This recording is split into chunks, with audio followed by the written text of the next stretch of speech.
kami di podcast mahasiswa.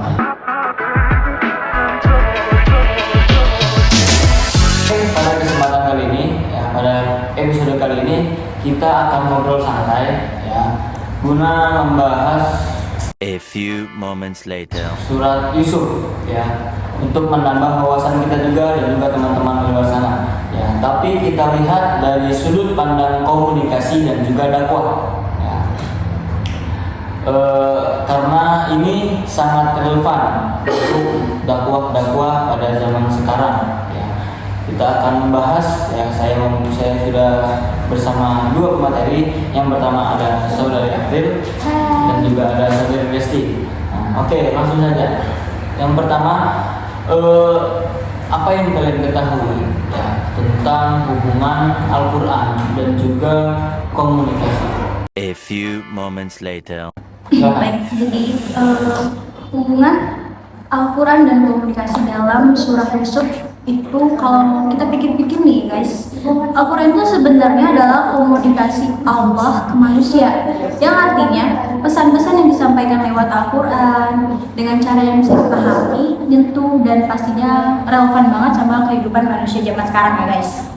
Terus di surat Yusuf juga Allah sendiri bilang kalau surah Yusuf ini adalah kisah terbaik, ya. Kenapa? Karena disampaikan melalui cerita, nggak cuma lewat larangan atau perintah. Nah, cerita itu bikin orang lebih masuk, lebih kebayang, dan juga lebih ngena hati manusia. Nah, makanya surah Yusuf hampir isinya dialog semua ya guys. Ya. Ada ngobrolnya Nabi Yusuf dengan ayahnya, ngobrolnya Nabi Yusuf dengan saudara-saudaranya, ngobrolnya Nabi Yusuf dengan teman penjaranya kala itu, dan juga ada ngobrolnya Nabi Yusuf dengan Raja Mesir. Dari situ bisa kita lihat nih, kalau dakwah itu nggak perlu tentang ceramah yang panjang, tapi bisa kita lewati dari cara cerita dan komunikasi yang baik. Kalau ditarik ke zaman sekarang, dakwah lewat podcast kayak yang kita lakuin sekarang ini nih sebenarnya udah relevan banget sama metode dalam Al-Quran sendiri ya guys. Oke, jadi begini teman-teman. Jadi komunikasi, ya, Al-Quran itu sudah mengajarkan kita dari zaman dahulu itu bagaimana cara berkomunikasi yang efektif, ya, betul? Oke. Jadi gitu, kita komunikasi itu ada tata caranya. Contohnya di surat Yusuf. Kemudian kita lanjut aja nih teman-teman untuk materi kedua, yaitu jenis-jenis komunikasi dan juga metode dakwah Nabi Yusuf. Coba yang kalian tahu nih teman-teman, apa saja sih jenis-jenis komunikasi dan juga metode dakwah pada surah Yusuf, ya? Metode dakwah Nabi Yusuf di surah Yusuf ini apa saja? Oke, jadi kalau misalkan dibedah lebih dalam itu komunikasi di surat Yusuf itu lengkap banget soal komunikasinya.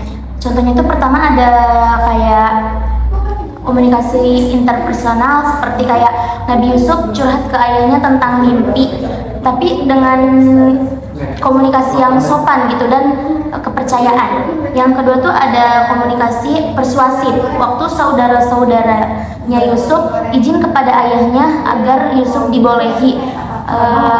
Mereka tuh kayak izin atau membujuk atau merayu ayahnya agar Yusuf dibolehi itu, tapi itu kayak komunikasinya tuh sebenarnya nggak baik. Terus yang selanjutnya tuh ada kayak komunikasi moral, pas Yusuf itu nolak Zulaikha.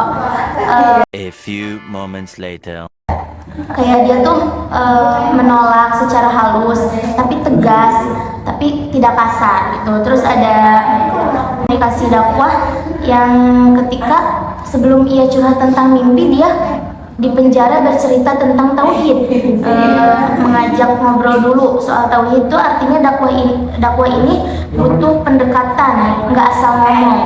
Yang terakhir itu ada komunikasi kepemimpinan, pas Nabi Yusuf menjabat sebagai logistik Mesir. Di sini kelihatan banget kalau dakwah yang disampaikan itu kelihatan tidak apa ya, kayak pokoknya yang bisa tanggung jawab kayak gitu. Terus kalau metodenya itu yang dipakai tuh hanya bil hikmah, karena dia bijak dan sabar, terus nasihat yang baik, nggak menggurui, dialog yang santun tapi nggak maksa. Ini tuh cocok banget pokoknya buat anak muda zaman sekarang. Berarti itu relate banget ya sama zaman sekarang ya. Kemudian sebelum kita tutup ini saya ingin mempertanyakan satu hal, yaitu apa sih relevansinya? Apa yang kalian tahu? Silakan. A few moments later. Jadi gini, surah Yusuf itu turun pas Nabi Muhammad SAW itu lagi ngerasa berat-beratnya dalam berdakwah. Nah, kayak banyak penolakan, banyak tekanan, bahkan banyak ujian yang Nabi Muhammad alami gitu kan ya. Dari surat Yusuf ini Allah tuh kayak ngasih pesan kayak sabar dulu, proses dulu, nanti hasilnya bakal datang. Nah, hikmah paling kerasa dari surat Yusuf ini sendiri tuh kayak sabar itu nggak akan sia-sia gitu. Rencana Allah itu selalu dirapih dan dakwah itu maraton bukan sprint. Jadi dakwah itu kayak perlahan-lahan, nggak langsung kelihatan hasilnya gitu. Nah buat kita sekarang dakwah tuh nggak harus di mimbar, tapi kita sebagai anak zaman sekarang tuh bisa lewat konten, lewat obrolan, lewat podcast atau media digital lainnya. Yang penting caranya baik, pesannya benar, dan niatnya juga lurus. Ini sih kalau aku. Nah, itu dia teman-teman ya, obrolan kita kali ini. Ya, kesimpulannya adalah surat Yusuf itu ya, mengajarkan kita bagaimana tata cara berkomunikasi yang baik, yang efektif ya. Karena komunikasi itu bukan cuma soal isinya, ya bukan cuma isi materinya, tapi juga tata caranya, bagaimana dakwah itu dapat diterima oleh pendengar, oleh masyarakat yang lainnya. Oleh pendengar ya, itu bisa diterima dengan baik ya, karena di zaman-zaman dulu, zaman-zaman Nabi itu Nabi sering banget ya dapat penolakan kepada apalagi di zaman sekarang ya, gengsi semuanya rata-rata susah banget dibilang.